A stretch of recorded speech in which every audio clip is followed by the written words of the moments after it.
बिस्मिल्लाहिर्रहमानिर्रहीम। अस्सलाम वालेकुम और आप देख रहे हैं मेरा YouTube channel learn math with Irfan Rashid. अच्छा बच्चों, हमने पहले से चैप्टर नंबर 6 कर रहे थे नाइन्थ क्लास का, तो उसमें हमने 4 एक्सरसाइज कर ली हैं। तो आज हम जो है चैप्टर नंबर 6 की एक्सरसाइज 6.5 करने लगे। ये नाइन्थ की 6.5 है और इस तरह ये चैप्टर 10th में भी है और वो 10th की एक्सरसाइज 7.5 है। यानी दोनों एक ही जैसे चैप्टर्स हैं जो नाइन्थ में भी हैं और 10th में भी हैं। ठीक है, इसलिए मैंने इधर लिख दिया 6.5 और 7.5 भी।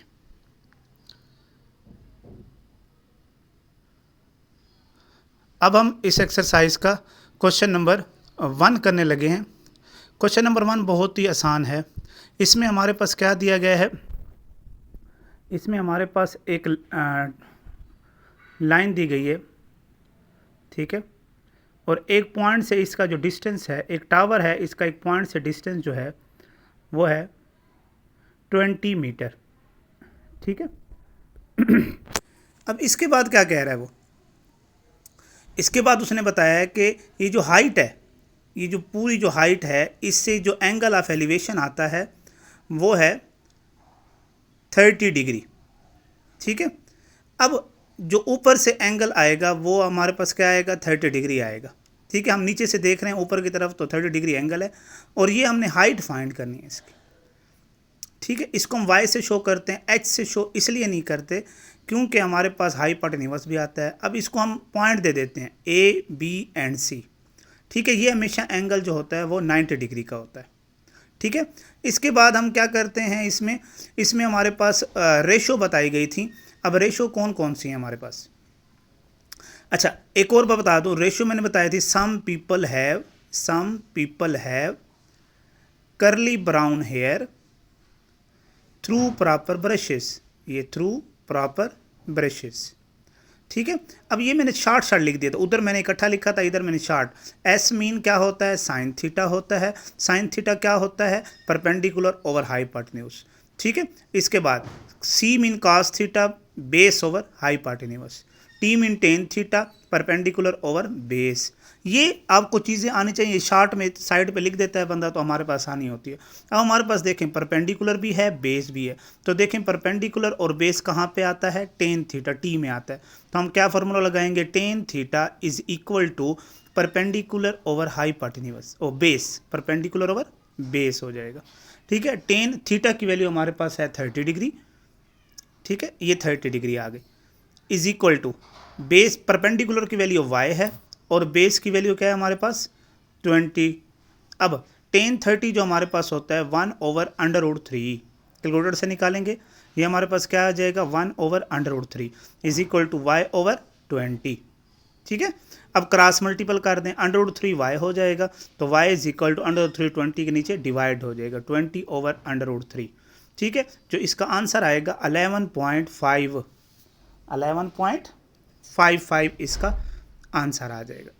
ठीक है, ये क्वेश्चन आपका यहाँ पे कंप्लीट हो गया, हमने हाइट फाइंड कर लिया। ठीक है, इसी तरह हम क्वेश्चन नंबर 2 की तरफ आएंगे। क्वेश्चन नंबर 2 भी इसी तरह ही है, इतना मुश्किल नहीं, बस आपको ये जो चीज़ है ये याद रखनी है, ये sine perpendicular hypotenuse, tan perpendicular base और ये सारी चीज़ें ये याद करनी है, ये हमारी आगे यूज़ होंगी।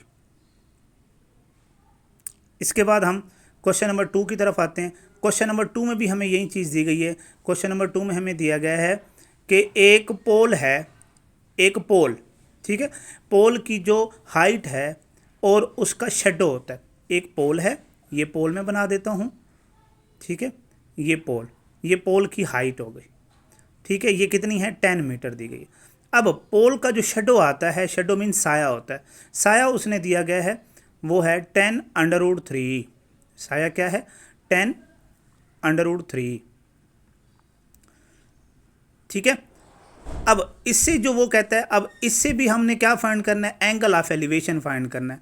जब हम नीचे शेडो आता है, शेडो कहाँ से आ रहा है, ऊपर से आ रहा है, तो ऊपर की तरफ हम देखेंगे तो एंगल हमने फाइंड करना है।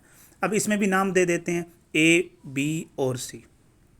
ठीक है, इसमें नाम दे दिया। अब इसमें भी देखें परपेंडिकुलर और बेस दिया गया, देखें परपेंडिकुलर और बेस। अब कौन सा फार्मूला लगेगा, एंगल फाइंड करना है तो टेन थीटा का फार्मूला, ठीक है, सम थ्रू प्रॉपर ब्रशेस, ये मैंने लिखाया हुआ देखें, tan theta is equal to perpendicular over base, tan theta is equal to perpendicular over base.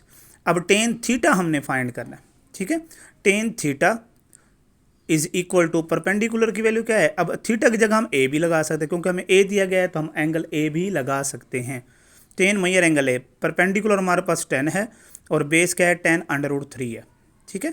अब 10 से 10 कैंसिल हो जाएगा तो measure angle A tan theta, tan measure angle A is equal to 1/√3। हमने थीटा मेजर एंगल ए हमने find करना है, ठीक है। Measure angle A is equal to tan inverse 1/√3, ठीक हो गया। अब मेजर एंगल ए टेन√3 किसके इक्वल होता है, हमारे पास ये 30 डिग्री के इक्वल होता है। Measure angle A is equal to 30 degree. ये हमारा क्वेश्चन नंबर 2 भी कंप्लीट हो गया, ठीक है। इसको आप अब नोट कर सकते हैं, ठीक है बेटा।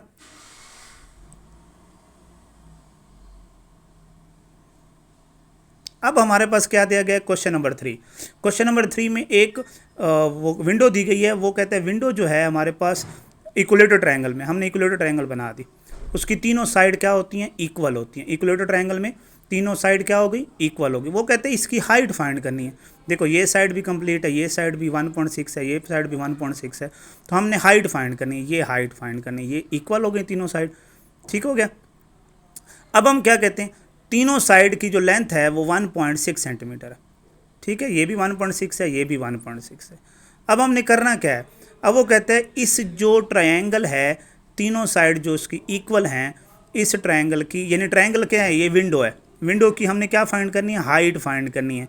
ये हाइट क्या होगी, नीचे बेस के ऊपर परपेंडिकुलर होगी, ठीक हो गया। नीचे बेस के ऊपर क्या होगी, ये परपेंडिकुलर होगी, ये देखें परपेंडिकुलर। जब भी कोई लाइन किसी लाइन के ऊपर परपेंडिकुलर होती है, ठीक है, तो उसकी जो दूसरी लाइन जिसके ऊपर परपेंडिकुलर होगी वो दोनों साइड आपस में क्या हो जाएंगी, इक्वल हो जाएंगी। अब जब दोनों साइड इक्वल हो जाएंगी तो ये भी 1.6 है तो ये भी 0.8 मीटर हो जाएगी और ये भी 0.8 हो जाएगी। तो हमने हाइट फाइंड करनी है, ठीक है, हमने क्या फाइंड करना है, हाइट फाइंड करनी है। अब हाइट फाइंड करने के लिए हम क्या करते हैं, अब देखें हमारे पास दोनों ट्रायंगल भी इक्वल हो गए। अब जब दोनों ट्रायंगल इक्वल हो जाती हैं तो उसमें हम क्या करते हैं, देखो अब हमारे पास परपेंडिकुलर भी आ गया, बेस भी आ गया और हाइपोटेन्यूज भी आ गई। देखें अब हम इसमें क्या करते हैं, इन ट्रायंगल, दोनों ट्रायंगल इक्वल हैं हमारी, दोनों ट्रायंगल जब इक्वल हैं तो हम क्या करते हैं, हाइपोटेन्यूज। तो इन ट्रायंगल, अब हम ट्रायंगल क्या करते हैं, ए सी डी, ठीक है। अब हम ट्रायंगल ए सी डी लेते हैं, in triangle A C D,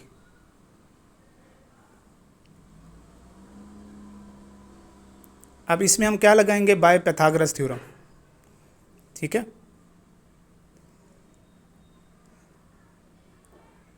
bye Pythagoras theorem,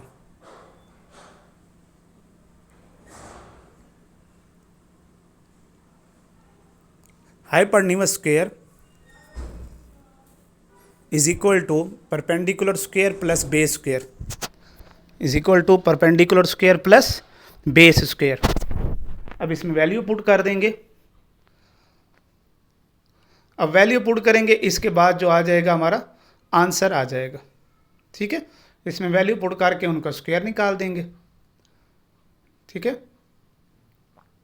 1.6 का स्क्वायर हमारे पास होता है 2.56,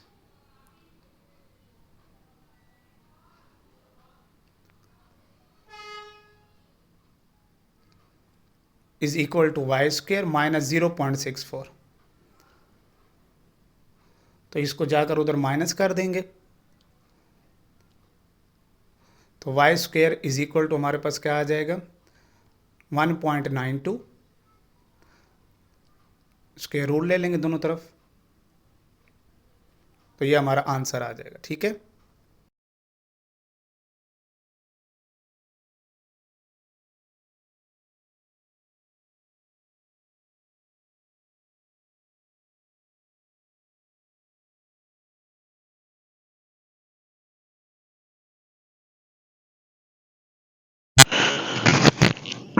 अब क्वेश्चन नंबर 4 की तरफ आते हैं।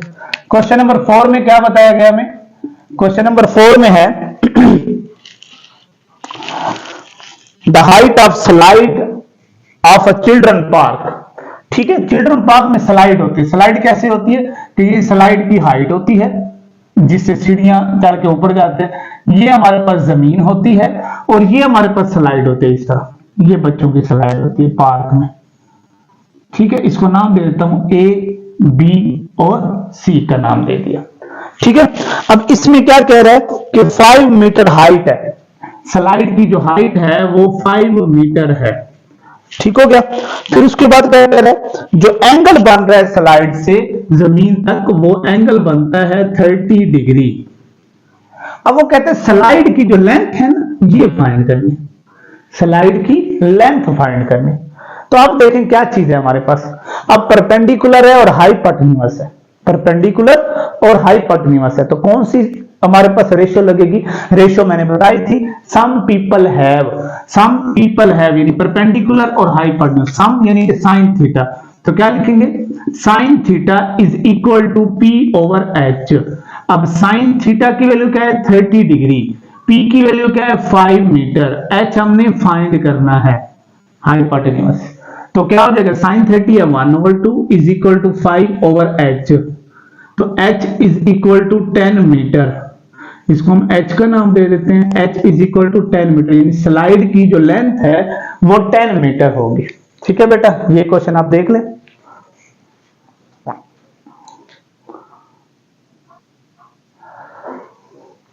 अच्छा बेटा, अब हम क्वेश्चन नंबर 5 की तरफ आते हैं। अब क्वेश्चन नंबर 5 में क्या दिया गया? वो कहते हैं दो इक्वल पोल है। हमने दो इक्वल पोल यानी लेंथ ऑफ पोल क्या है? h है। दो इक्वल पोल हैं, उनके जो दरमियान डिस्टेंस है वो 20 मीटर है, 120 मीटर। दो इक्वल पोल हैं और उनके दरमियान जो डिस्टेंस है 120 मीटर। यानी कि क्या फर्स्ट एक कमरा है, उसकी दोनों दीवारें आपस में इक्वल है ना, ठीक है, हाइट उनकी, तो उसके दरमियान जो डिस्टेंस आता है वो 120 मीटर। अब वो कहते हैं कि एक टावर से जो एंगल बनता है, एक पिलर से जो एंगल बनता है वो 30 डिग्री का है, एक पिलर से जो एंगल बनता है वो 60 डिग्री का है। तो जो एंगल है, एंगल कहां पे बनेंगे? ये कैसे होता है कि जब 60 डिग्री का एंगल होगा तो वो हमेशा पिलर के साथ, जितना बड़ा एंगल होगा उतना पिलर के करीब होगा, जितना कम एंगल होगा उतना दूर होता जाएगा। ठीक हो गया। अब हम 60 का एंगल लगाते हैं। मैं इधर एक लाइन लगा देता हूं, ये पॉइंट लगा दी। अब यहां से यहां जो मैं एंगल बनाता हूं वो कितने का एंगल बनता है? ये 60 डिग्री का। ठीक है, क्योंकि ये मैंने साइड की लेंथ कितनी ली है? छोटी ली है। ये लेंथ बड़ी है क्योंकि यहां पर जो एंगल बनेगा वो हमारे पास बनेगा 30 डिग्री का। ये 30 डिग्री का एंगल बनता है, यानी रोड के दरमियान जो दोनों का एंगल बनता है वो एक का 30 बनता है, एक का 60 बनता है। तो हम यहां से, अब देखो मैं इधर इसको A कह देता हूं, ये B हो गया, ये पॉइंट C, ये D एंड ये E पॉइंट हो गया। ठीक है, ये पॉइंट मैंने लगा दिया। अब यहां से यहां तक नहीं पता है तो इसको हम x कह देते हैं। तो ये कितना होगा? देखो टोटल 120 है, ये x हो गया, तो ये 120 में से x निकालेंगे तो ये 120 माइनस x हो जाएगा। ये हमारे पास क्या बन जाएगी? डायग्राम बन जाएगी। अब पहले क्या करते हैं? पहले हम छोटी ये ट्रायंगल को सॉल्व करते हैं, फिर इस ट्रायंगल को सॉल्व करते हैं। क्या लिखेंगे? In triangle EDC। ठीक है, ट्रायंगल को सॉल्व करते हैं। तो अब इसमें देखें क्या फॉर्मूला लगेगा। देखो परपेंडिकुलर ओवर बेस, तो tan थीटा आएगा। तो क्या लिखेंगे? tan theta is equal to perpendicular over base. ठीक है, अब tan थीटा क्या है? 60 डिग्री है। परपेंडिकुलर क्या है? h है। बेस क्या है? x है। ठीक हो गया। अब ये tan 60 हमारे पास इक्वल होता है √3 is equal to h over x। जब हम h की वैल्यू निकालेंगे तो क्या हो जाएगा? √3x हो जाएगा। ये हमारे पास, हम इसको कर देते हैं इक्वेशन 1। क्लियर हो गया। अब हम दूसरे ट्रायंगल लेते हैं। क्या है? In triangle ABC। In triangle A, B and C, इसमें भी tan थीटा लगेगा। tan theta is equal to P over B। ठीक हो गया। अब टेन थीटा क्या है हमारे पास, इसमें थीटा है 30 डिग्री, और पी की वैल्यू क्या है, एच है वैसे की वैसे, और बी की वैल्यू क्या है 120 माइनस एक्स। क्लियर हो गया। अब टेन 30 जो होता है हमारे पास वो होता है 1/√3 is equal to h over 120 minus X. Cross multiple करता हूं मैं तो √3h हो जाएगा, ये इससे मल्टीप्लाई ये इससे, is equal to 120 minus X. अब h की वैल्यू जो आई थी ना इधर, वो h की वैल्यू इधर पुट कर दे। इधर क्या लिखेंगे, put the value of h की वैल्यू इधर पुट कर देते हैं। देखें h की वैल्यू पुट करेंगे तो √3, h की वैल्यू क्या है √3x is equal to 120 minus X. ये हमारे पास हमने h की वैल्यू पुट कर दी है। अब √3 मल्टीप्लाई √3 तो ओनली 3x आ जाएगा, ये x को उठा कर इधर ले माइनस x हो जाएगा 120, तो 2x इज इक्वल टू 120, तो x की वैल्यू क्या हो जाएगी 60, x की वैल्यू क्या हो जाएगी 60 मीटर। ये आंसर आ जाएगा x का। हमने फाइंड क्या करना है, हमने फाइंड करना है h, हाइट फाइंड करनी है दोनों की, हमने ये चीज फाइंड नहीं करनी थी, हमने h फाइंड करना है। तो क्या है हमारे पास, फ्रॉम इक्वेशन 1 क्या है हमारे पास, h is equal to √3x, तो h is equal to √3x की वैल्यू क्या है 60, तो h हमारे पास आ जाएगा, इसको जब हम मल्टीप्लाई करेंगे तो हमारे पास आंसर आ जाएगा 52 मीटर, यानी कि हमारे पास जो पिलर की हाइट है वो क्या हो जाएगी 52 मीटर। ये हमारे पास क्वेश्चन हो गया, सॉल्व हो गया। ठीक है बेटा।